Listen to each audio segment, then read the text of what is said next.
Jagtial municipal chairperson సమీండ్ల వాణి శ్రీనివాస్ గారి అధ్యక్షతన జగిత్యాల పురపాలిక సంఘం 2026-27 బడ్జెట్ సమావేశంలో పాల్గొన్న జగిత్యాల ఎమ్మెల్యే డాక్టర్ సంజయ్ కుమార్ గారు. ఈ కార్యక్రమంలో అదనపు కలెక్టర్ రాజాగౌడ్ గారు, కమిషనర్ స్పందన గారు, వైస్ చైర్మన్ జీనత్ పర్వీన్ మున్నా గారు, కౌన్సిలర్లు, మున్సిపల్ అధికారులు తదితరులు పాల్గొన్నారు. కమర్షియల్ యాక్టివిటీ కూడా జరుగుతాం. మరి దీంతో పాటుగా ఏవైతే అష్యూర్డ్ ఇన్కమ్ రావాల్సిన రెంటల్స్ ఉన్నాయో, భవనాలు కావచ్చు, షాపులు కావచ్చు, వాటన్నిటితో కలిపి మనం జీతభత్యాలకు, డీజిల్కు, కరెంటుకు, మిగతా సీసీ ఛార్జెస్ అన్నీ అంటారు, వాటన్నిటి కూడా అయ్యే విధంగా మనం చేసుకోవాలి. అది కూడా కొంత లోటు వస్తున్న విషయాన్ని అధికారులు దృష్టికి తీసుకొచ్చారు.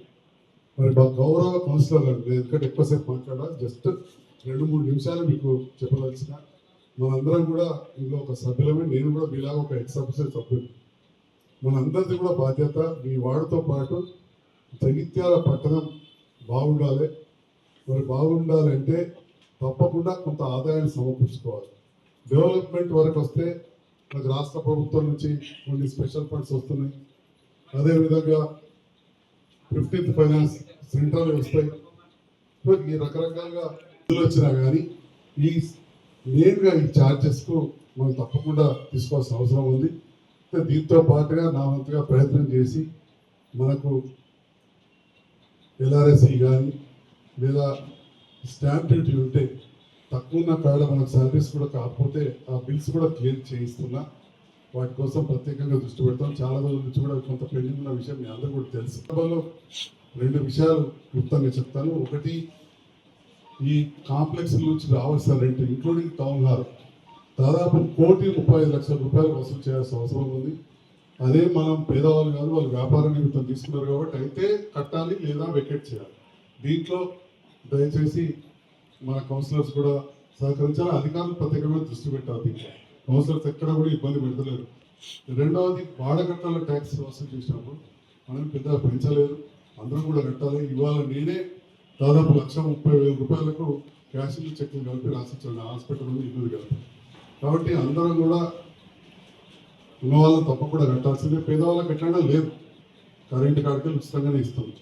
ఇవన్నీ ఇవ్వగలిగినప్పుడే మనము ఇన్ని వార్డుల నుంచి పేదవాళ్ళు వెళ్ళిన నూకపల్లి, అర్బనైజింగ్ కాలనీ కావచ్చు, ఇప్పుడు జగిత్యాల కలిసి తారక రామనగర్ పిలుస్తాం, అక్కడైనా కానీ అలాంటి పేదవాళ్ళ నుంచి పెద్దగా పనులు వసూలు చేయకపోయినా కరెంటు మొత్తం ఫ్రీ ఇచ్చినా మరి రావాలంటే మనం ట్యాక్స్ వసూలు చేయాలి.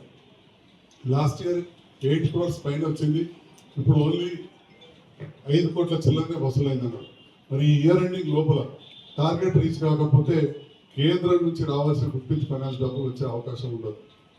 అందుకోసం అధికారులు కానీ మన పాలకవర్గ సభ్యులు అందరూ కూడా దీంట్లో ప్రత్యేకంగా సహకరించాలని చెప్పి కూడా ఈ సందర్భంగా తెలియజేస్తూ, మరి బడ్జెట్ విషయంలో డీటెయిల్గా చెప్పే అనుభవం ఉన్నది. ఇక మీ అందరూ కూడా తెలిసి, మీరు గతంలో వచ్చినప్పుడు కూడా అంతా కూడా మన అకౌంట్స్ ఆఫీసర్ గణేష్ గారే చెప్తారు. ఏదైనా డౌట్స్ ఉన్నా కానీ అడిగితే క్లియర్ చేస్తారు. ఎందుకంటే చైర్మన్ గారు కొత్తగానే నియమించారు కాబట్టి మనకి కూడా కొంత అనుభవం రావాలంటే టైం ఉంటుంది. అదే చెప్తున్న డౌట్స్ ఉంటే చదివిన తర్వాత మీరు ఏదో అడిగినా గణేష్ గారు చెప్తారని చెప్పి కూడా తెలియజేస్తూ, నా వంతుగా ఏదైనా సహకారం ఉంటే మీరు ఏం చెప్పినా కానీ నేను చేయడానికి సిద్ధంగా ఉన్నాను కూడా తెలియజేస్తాను. Thank you. Hi friends, thank you for watching this video. ఈ వీడియో కనుక మీకు నచ్చినట్లయితే దయచేసి లైక్ చేయండి, షేర్ చేయండి. ముఖ్యంగా మా ఛానల్ 24/7 న్యూస్ టీవీని సబ్స్క్రైబ్ చేసుకోండి. ఆ తర్వాత మీ విలువైన అభిప్రాయాల్ని, మార్పులు, చేర్పులు, కావాల్సిన వీడియో ఏమన్నా ఉంటే మన వీడియో కింద కామెంట్ సెక్షన్లో కామెంట్ రూపంలో తెలియజేయండి. నమస్కారం, సాయిదంచిక మాట్లాడుతున్నాను. ప్లీజ్ సబ్స్క్రైబ్, షేర్, లైక్ చేయండి 24/7 టీవీ ఛానల్. హాయ్ నమస్తే, నేను మీ Sonia Akula. Please subscribe to 24/7 news TV. Hi అండి, అందరికీ నమస్తే. నేను Mankota Prasad. Please do subscribe 24/7 news TV. Political, entertainment and infotainment updates కోసం like, share, subscribe 24/7 news TV.